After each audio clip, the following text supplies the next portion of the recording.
a national crime.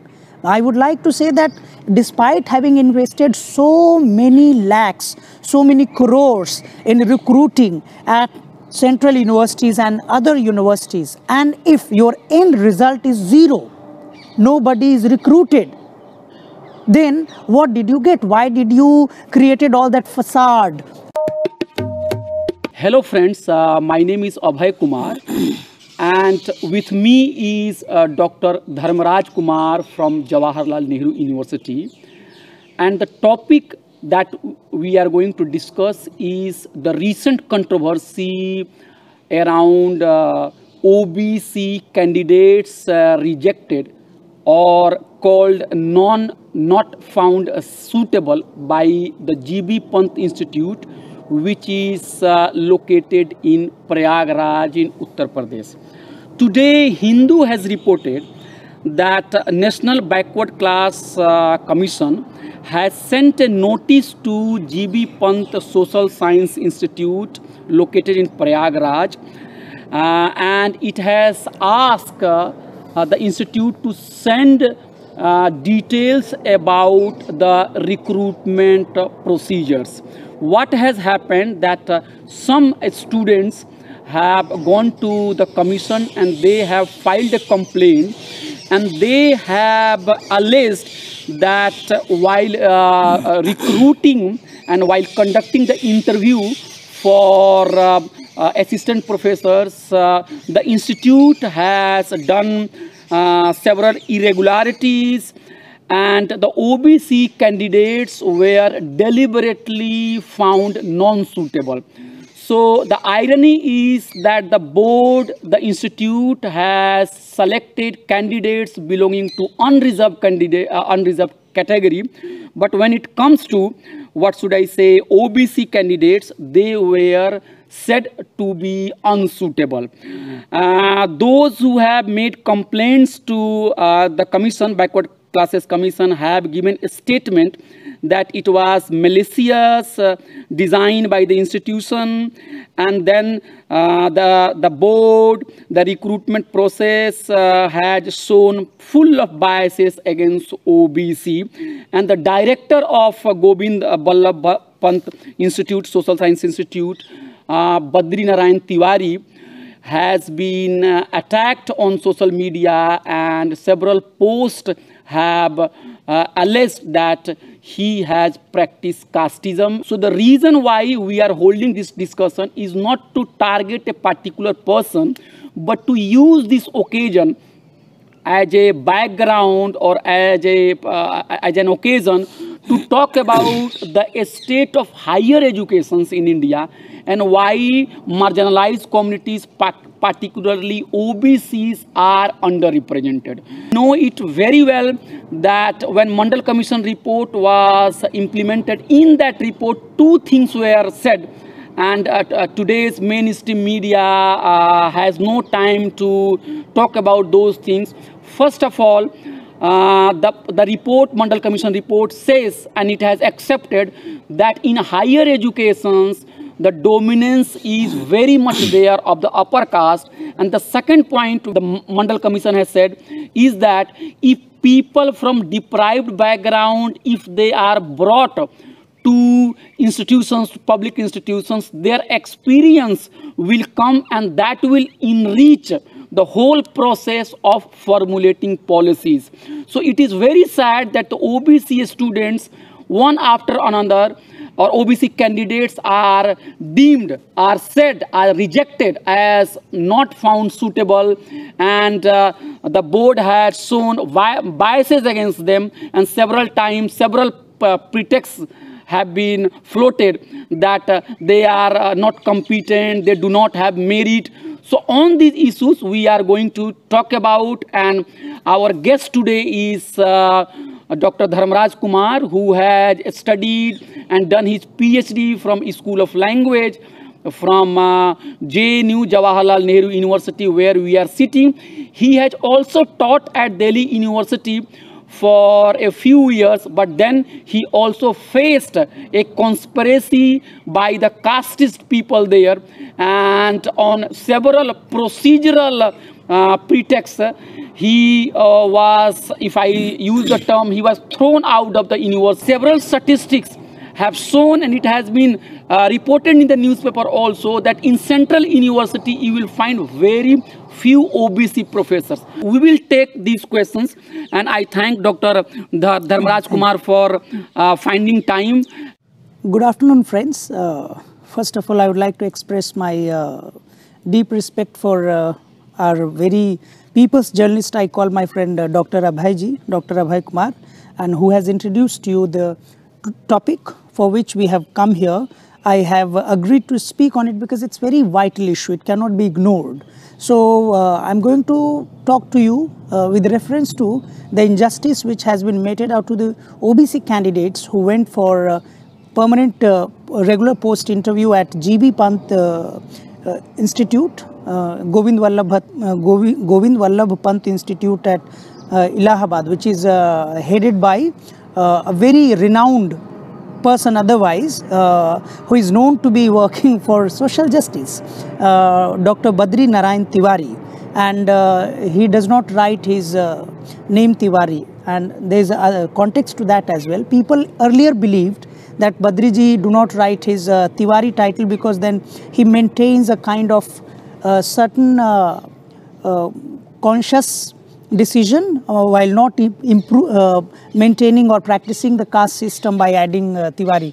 But after what is done, being him as the director at that institute, can explicitly, clearly be seen that basically it's not his attempt of fighting with Brahminism, rather hiding his Manuism and Brahminism, because under his leadership, when he was in his institute, he is the director, and OBC candidates were interviewed, they were shortlisted, they were interviewed, their marks were very good, they had research papers, they had done PhDs and everything, basic minimum qualifications which are otherwise set by the UGC and the institute, and all on other posts, candidates have been recruited for permanent position, but not on OBC. So this is not the first example. We have nothing against Badri Narayan per se, because he is just one of the persons who is part of this unjust system. Badriji is not just one, he has also come. Why it is important to speak about him a little bit, because then he also managed to be the professor at JNU 2, 3, 4 years ago probably, but he was not made permanent here, and then he went back to GB Pant Institute. But I would like to say that it is very deep concern that how is it possible that from 1947 onwards, when India claimed its independence, several institutions became free of colonial regimes. Indians were promised that we will have our own system, which would work quite fairly, at least better than what the Britishers were doing to us. But we see after so many years that caste injustice has not stopped. With reference to this OBC appointments, it is regularly happening at all central universities and other institutes which claims to be researching on several issues. So we find that on UR positions, which by the name as per the law is called as unreserved, it means it's not reserved for any category, but UR is appointed. People on UR posts are appointed in such a way that it has been understood as a post for upper castes. Problem number one. Rest of the problems lies on SCs and STs, since they have been constitutionally given reservation long ago. So they are appointed on that post 1 or 2. Sometimes even their posts are not advertised. But with OBC, a very different kind of problem has been seen, or is being consistently seen. That is, that first of all, OBC reservation came quite late. It came post Mandal, after Mandal Commission came to this country, and then Mandal Commission had to face unimaginable resistance from the so-called people who were educated and they were largely from one section, unfortunately. They were from upper castes, and of course Brahmins led that movement of anti-Mandal Commission. But overall, facing the presence of OBCs now in educational institutions, whether at primary level or middle level or higher level, they kneeled down to it, they surrendered their unjust ways, and OBC won at least in matters of just getting admission. But after those same OBCs, after a few years, now in a position where they need to be recruited. So what we see that initially they were stopped at the admission level itself, which is the entry point of education. Now these people, OBC category, need to be put up into jobs, and then again they are facing equal injustice the way they were facing earlier, even for admission. So we see that several OBC candidates, supervised by upper caste supervisors, studied from best universities. The best universities are also decided by those same upper caste people present in the panel members set up by the whether it is the Congress government or the BJP government at present. So it is very you can say it's a sarcastic remark. That appointment is a sarcastic remark against their own systems. That my supervisor, my university is upper caste dominated university. My supervisors, my teachers have largely been from upper caste. I am taught by them. But when their own fellow members, when their own friends who are running other institutes or universities, I go to appear for interviews, it's not that I am not appointed. Nobody is appointed.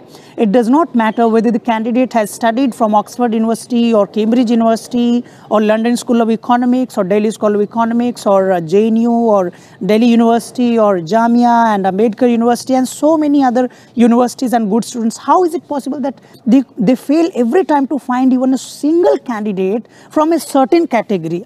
Do they mean to say that OBCs are idiots?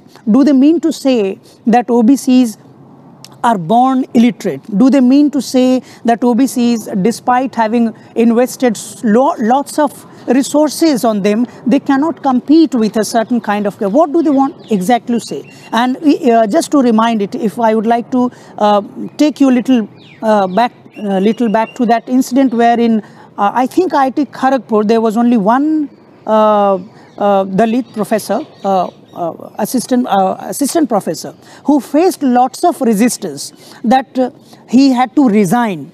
It is said that he willingly resigned, but the problem is we are not able to understand how can somebody resign from the institute which claims to be the best institute of this country. And he has openly said, even in fact, from the same IIT Kharagpur, there's some professor, some Seema Singh or something, I may not exactly remember. I think Seema Singh, while teaching English to their students, she gave a statement against SCs and STs and OBCs. So all these reserved categories, people are facing very weird kind of problems. I would call it not just injustice, it's a weird problem. Weird problem I would call, because if I am here taught by some Tiwari, Jha, Dubey, Chaube, Pande, and then after I would go to appear in interview for other universities, their own fellow members, Tiwari, Jha, Dubey, Chaube, Pande, and all these people would call me unfit. Now I am saying they are not calling me unfit. Do they mean that my teachers are unfit? Then they should be thrown out of the jobs. I would request the people, those people who are listening to me, that do not just fight for individual cases. Now start investigating into your own teachers, that how is it that you are not appointed? When two upper castes are appointed, when one SC is appointed, when one ST is appointed, two EWS candidates are appointed, and even EWS category in itself is very ironical. For OBCs, you see 8 lakh rupees. If you have annual income of 8 lakh rupees, so you would be called as creamy layer. I mean, you gather some kind of cream into your wealth and you have added so much of property. But that same annual income of rupees 8 lakh is the basic minimum for EWS category. So that entire category in itself is the category of injustice that should be struck down immediately by the Supreme Court. But what we see that in the Supreme Courts also we see what kind of people are sitting. Even the judiciary system in India itself is you can say it's a hub of nepotism. and OBCs are branded as nepotists, and what OBC leaders are branded as practicing caste, nepotists, and nepotist practices, and so many things. But actually, it's otherwise. Another problem, Dr. Abhay was saying that how is it happening that in the university system, what are the new problems? The new problems, I don't think there's any new problem. Like with reference to caste, it is our old problem. Whereas in the matter of appointment comes, I would like to say that let us just imagine when India had immediately become free and a constitution was required to run this country. Imagine in 1947, in 1950, in 1948, in 1930, we could find a great scholar like B.R. Ambedkar as Dalit. We could find a great scholar, leader, player like Jaipal Singh Munda. We could find so many OBC leaders at that time in the parliament. How is it possible in that same country where Dr. Ambedkar, a Dalit, is like Dr. Ambedkar, and ST is like Dr. Jaipal Singh Munda, and OBC like several other leaders present in the parliament of that time who took the responsibility, the mammoth task of reorganizing the scattered Indian people into several identities. How is it possible that even after 50 years, one teacher, one institute, other central government employees would be calling that SCs do not have merits, STs do not have merits, OBCs do not have merits? What kind of mindset do they display? I think that stern actions should be taken against these people, because these people do not just malign or fulfill their own vested interest. Had it been just a matter of certain vested interests, in certain cases it could have been avoided, but it is organizationally happening. I would like to also bring your attention to my own personal experience that I recently appeared in 3 interviews. I did not get selected at any place, that's not a problem. But at 2 places, OBC category positions were, again, it was declared as not found suitable. How is it possible? And on my list, since it is OBC positions, so many unemployed OBCs having studied from the best institutes under the best supervisions of their best teachers, and they are said by their own classmates who have now become vice chancellors of other universities, director of other institutes, and head of the departments, and so many things. They declare them unfit, and these positions are made to be vacant. Now, I think it is national crime. Why I would like to say so? Because see how much of investment is wasted while not filling OBC positions. First, when the roster is prepared, so they invest certain amount in constituting that panel of roster committee.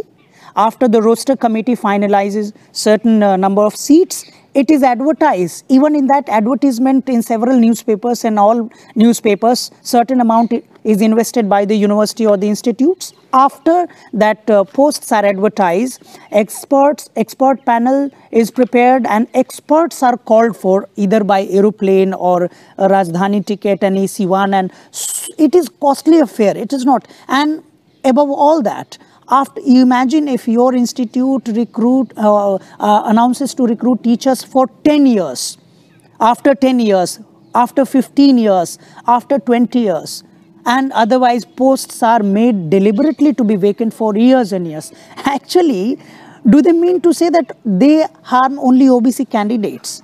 Do they harm only OBC category? Basically, it's a national crime. I would like to say that despite having invested so many lakhs, so many crores in recruiting at central universities and other universities, and if your end result is 0, nobody is recruited, then what did you get? Why did you created all that facade of recruitment, and ultimately the result comes out to be 0? These people should also be called for this, that you please submit your progress report. When you have advertised these positions, you have invested so much of amount which is collected through people's taxes. how do you invest these money? How can you invest so much of money? This is also kind of appointment scam, you can say. It's appointment scam. Appointment does not happen, but the money is claimed. Huge amounts are claimed by the same directors and vice chancellors and all these people. How is it possible? You don't take me, you don't take other candidates, but how is it possible? And at the time of shortlisting itself, there's a problem. When you had invited just for one position, when 10 candidates are invited, on what basis have you invited or shortlisted these 10 candidates? Either you should not have shortlisted them, you should have told them that you do not deserve even to be called. When you call all these people and then you declare unfit, then it should also be publicly, I think, because publicly it should be declared that who will now be the panel members, expert panel members.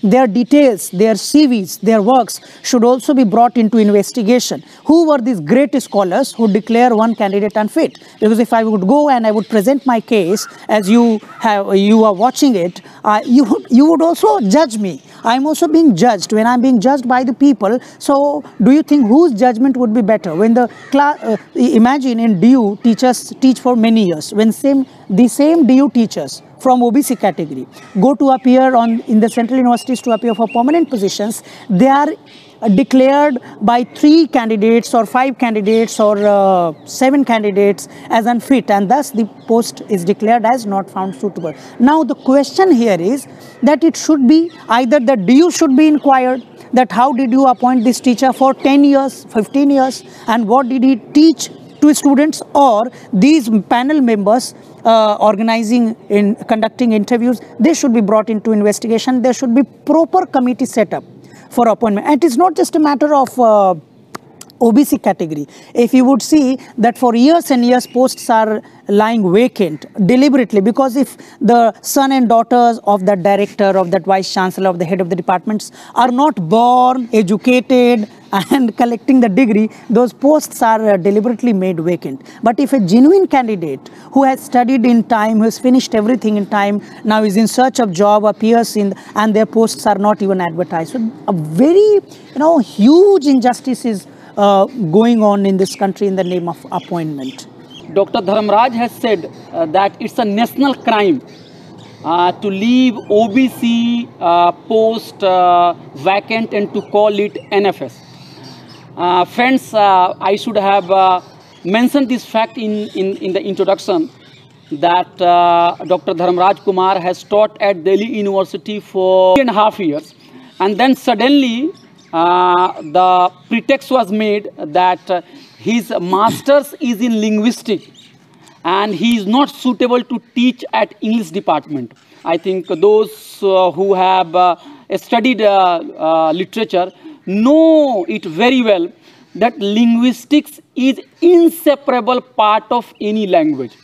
So the question is, when Dr. Sahab has taught at the university for 3.5 years as a teacher of linguistics, and he has also taken several papers of the so-called English literature, then why suddenly he was deemed unsuitable, not having proper qualifications to teach further?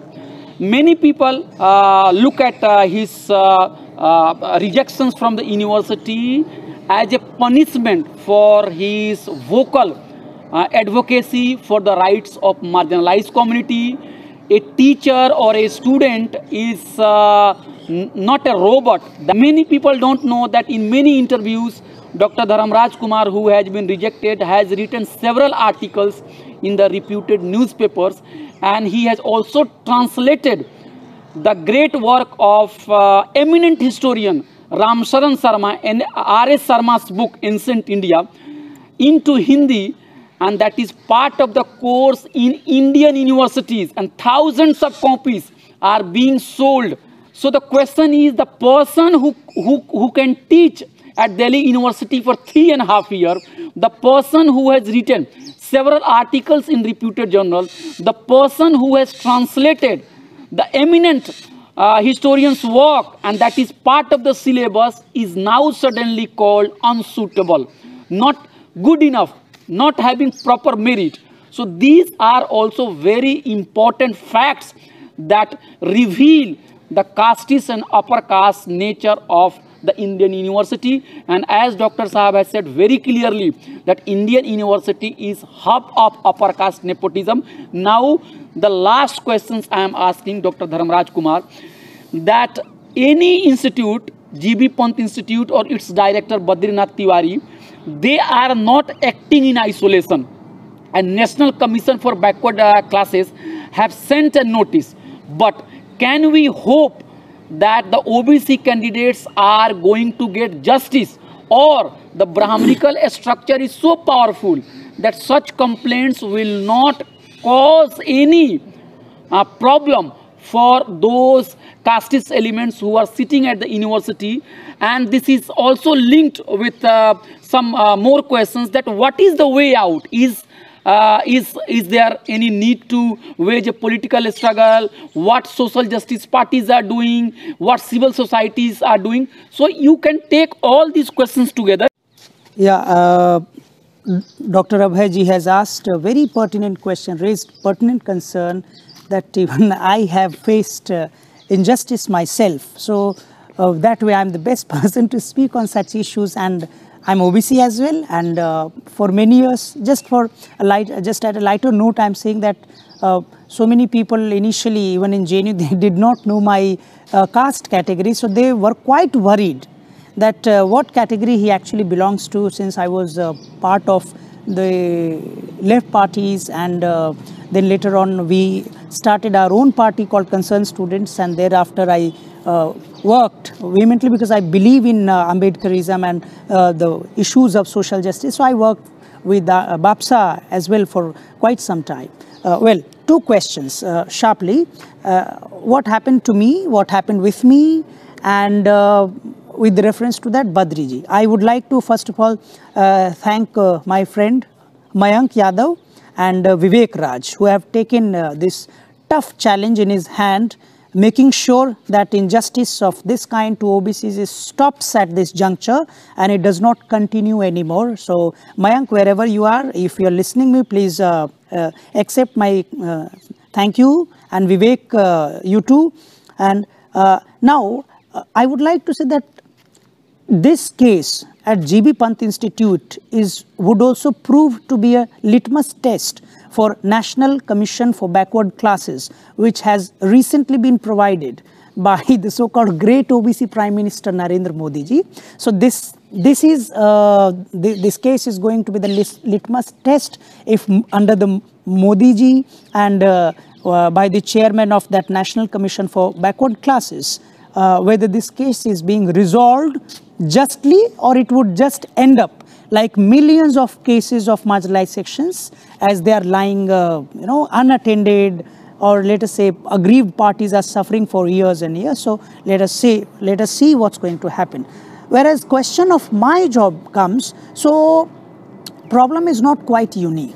Problem is, again, I have given hint in the previous answer that the way recruitments are happening in our country by the head of the departments, directors, chairman or vice chancellors are in such a way that they wait their own children to born, brought up, and then getting degrees, and then these positions are first of all filled up. There's a problem, there's another problem, bigger problem than that in appointment, that is of allied disciplines. I have done my master's in linguistics from JNU. I have done my graduation in English literature from Patna University. I have done my MPhil and PhD from JNU in translation studies. So, and I applied for jobs in DU for ad hoc positions. Initially I got it, and naturally I got it. And after having taught almost for 3.5 years, you can say close to 4 years, suddenly the same department who has considered my name to be included in the ad hoc panel realized that I'm unfit to teach at DU College after close to 4 years. Now imagine when it can happen to me, what could have been the situation, or what is the situation at local level? When it is happening in the heart of the national capital of this country, what kind of injustice is being done to other candidates in remotest parts of this country? Another problem is that there are several. After my case was popularized, I came to meet several scholars, good scholars, reputed scholars, working scholars whose articles have been published even in science streams at the international, internationally recognized publications. They are not considered for basic recruitment. Why?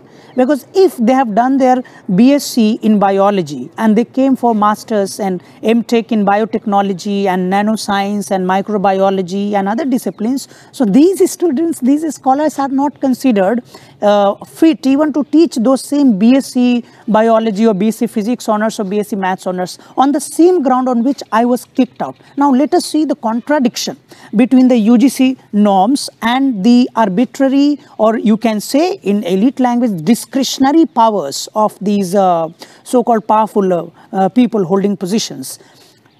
UGC clearly states in the very first clause 4.1a that a person must have his master's either in allied, concerned or relevant discipline.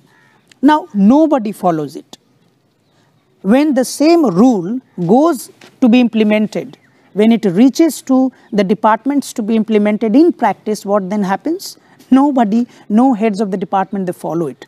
All of us know that linguistics is a part, an allied discipline. As Dr. Abhay has said that language is inseparable. How can you separate any language from its literature part, or how the literature can be separated from the language part? It is very connected. It is one actually. Just because fields become so vast that you need to break up your field into several small particles so that good research, best research can be conducted. But these things in future at present have now become an excuse to throw scholars like us out of the departments. Why? Because we are vocal.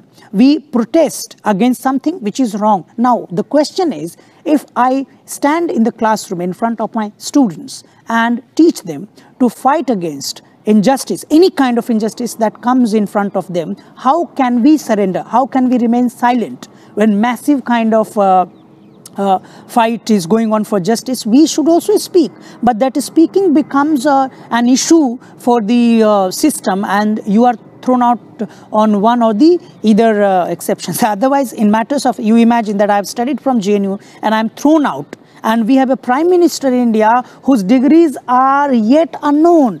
No classmate has come, none of the classmates has come in this country claiming that Prime Minister Narendra Modi, who is a Prime Minister at present, is my classmate, has been my classmate. Nobody comes, no teachers has ever claimed that I have taught Narendra Modi.